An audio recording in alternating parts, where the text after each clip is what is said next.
Thank you.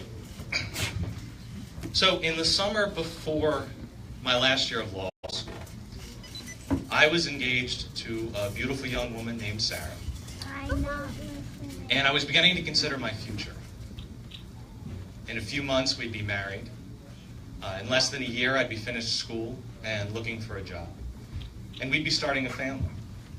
Sarah and I needed to find a place to set down roots and call home.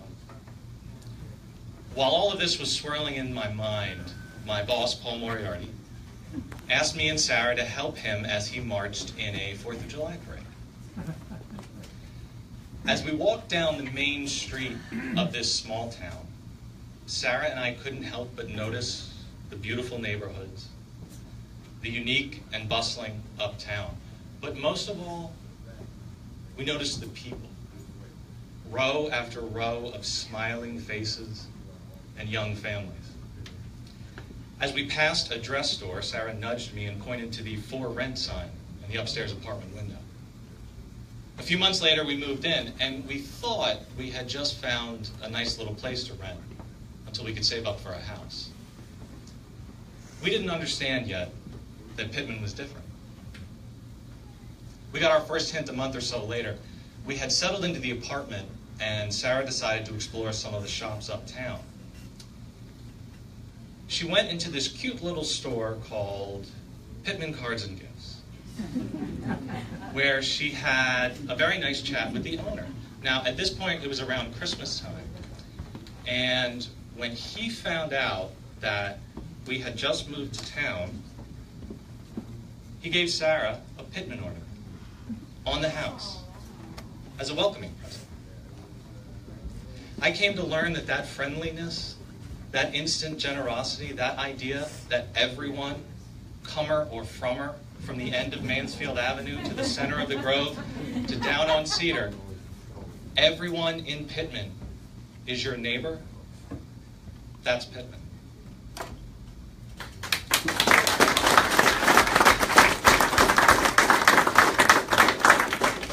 Of course, that store owner is Jim Pierpont, who's now one of my best friends and my running mate.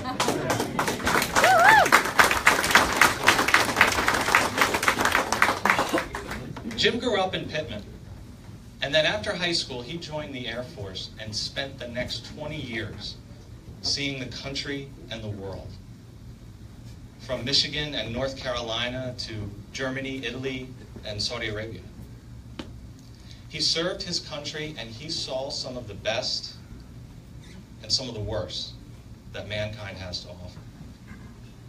And when he and Rhonda had to make a decision on where to raise their family, they made the same choice Sarah and I did. Because no matter where you go or what you experience, there's only one place that always feels like home, and that's Pitman. Over the years here, I've had friends who have faced crises, both personal and public, and I have always watched their friends and neighbors pull together and support. The child of good friends of ours is a model student. They're an athlete and an all-around bright young person. And recently, they had a health scare. And soon days of missed school turned into weeks. As their parents worried how this would affect their grades and their future, one of their teachers, Paul Blass, reached out, emailed class notes, brought books and assignments home, and after they returned to school, stayed after and worked with them day after day until they had caught up on everything they had missed. Because if we can help, if we can go above and beyond, we do. Not for accolades or recognition, but because that's Pitman.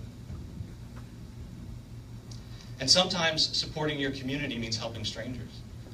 2 years ago, Amy Rudley was campaigning, and she was struck by the story of an older gentleman she'd met. He was alone and disabled.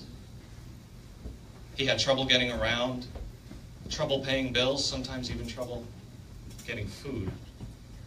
Amy got him the resources he needed, but she never forgot his story. And after getting elected to council, Amy spearheaded the creation of Pitman's first ever senior outreach committee.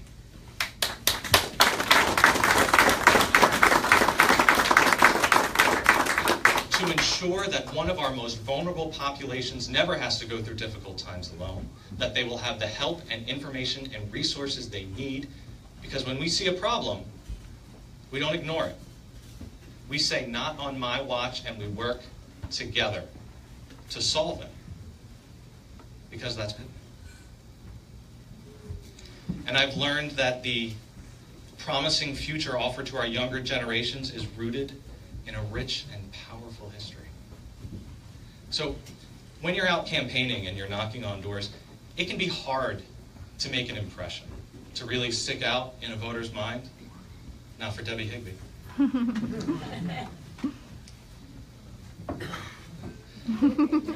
It's amazing to see someone's face light up when they hear the story of their neighborhood, or the story of their home, or even the story of their family. Debbie is the embodiment of Pitman's story. Yes, she is. And she showed me that Pitman's future depends upon its past.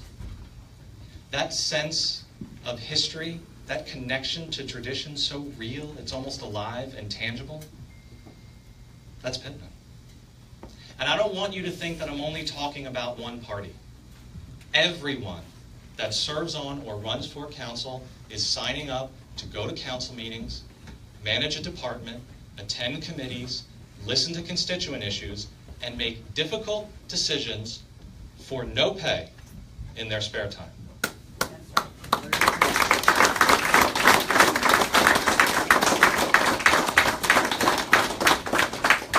As far as policy goes, my friends across the aisle and I may have some disagreements, but we are united in how much we love our town. We all put Pitman first.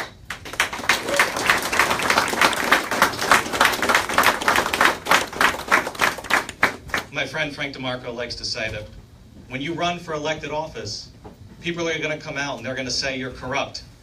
They'll say you're a cheat, and they'll say you're a thief. And if that doesn't work, they'll start making up lies about you. It's funny because, like all good humor, there's a sliver of truth to it. When you throw your hat into the ring, people are going to say it's not for the right reasons. People will say you're doing it for ambition. You're doing it for ego. You're going to use it as a stepping stone to something else. I told you those stories because I wanted you to know why I really want to be on council. Getting to know Jim and Debbie and Paul and Amy and all my other friends in Pitman helped me realize that Pitman is different. We aren't just another small town. Pitman is special, and it's special because of what Sarah and I noticed when we first stepped foot here all those years ago. It's special because of the people. Now, like any other town, Pitman faces challenges. Property taxes, vacant and abandoned houses, opioid addiction, overnight parking. These are real issues that affect people's lives every day, and it's going to take a team effort to solve them. Margaret Mead tells us, never doubt that a small group of thoughtful, committed citizens can change the world, because it's the only thing that ever has.